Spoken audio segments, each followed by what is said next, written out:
Hey, what's going on, guys? The Horror Man back with a controversial view of Silent Night, Bloody Night.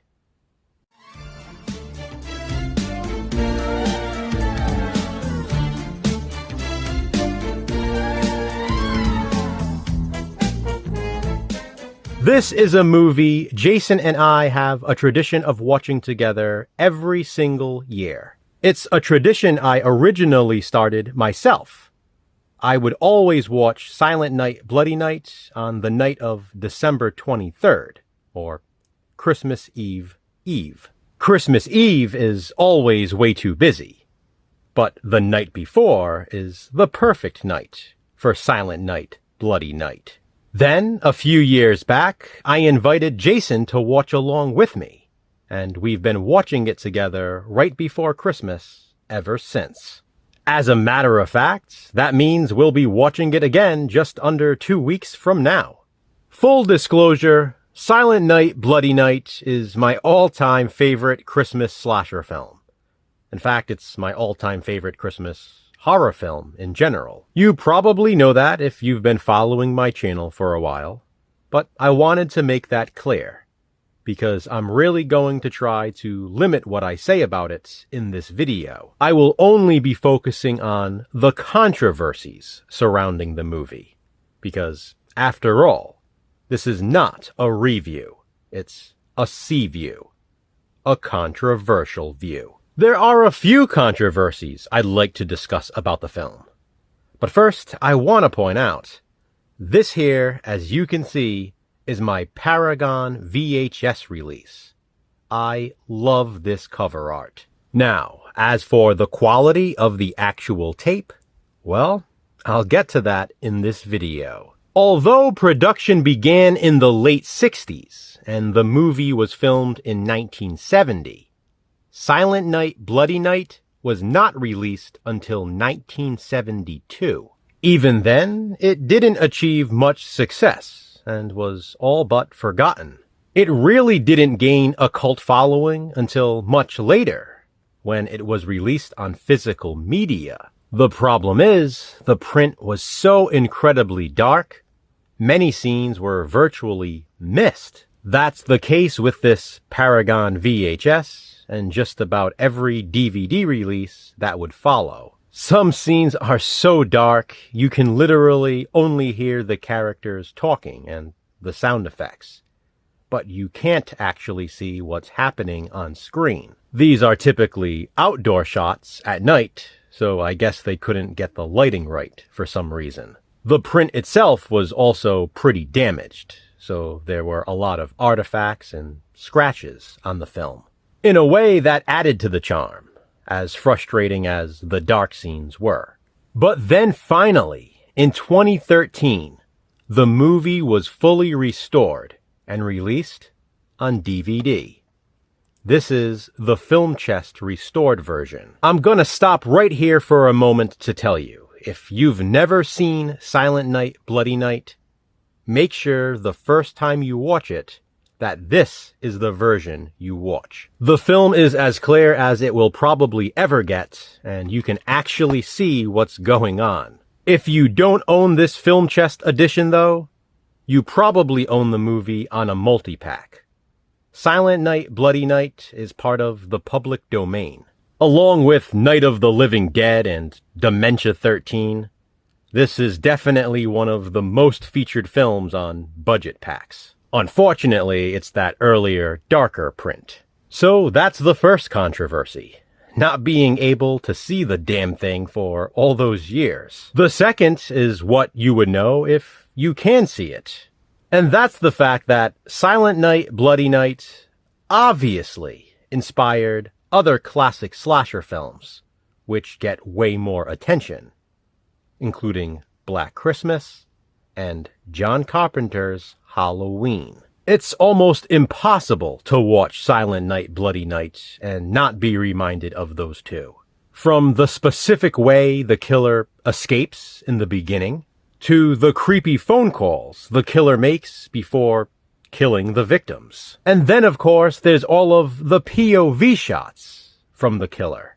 Silent Night, Bloody Night established and perfected a lot of slasher tropes, for which future slasher films would get the credit.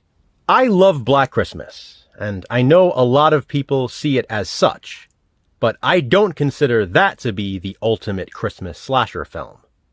I consider Silent Night, Bloody Night to be the ultimate Christmas slasher film. By the way, it also had this title before Silent Night, Deadly Night was made.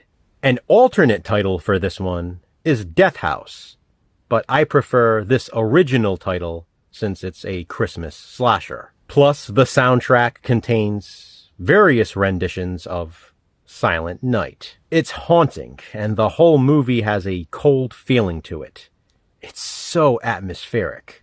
But there I go, off on a tangent, reviewing the movie, and that's not the point of this video. Arguably, I do think that's the biggest controversy of all surrounding this one. The fact that it doesn't receive the credit it deserves. Black Christmas may not have been what it is without Silent Night, Bloody Night's inspiration, which in result would mean John Carpenter's Halloween might not be what it is without the inspiration from Black Christmas, which was inspired by Silent Night, Bloody Night. It's one long chain.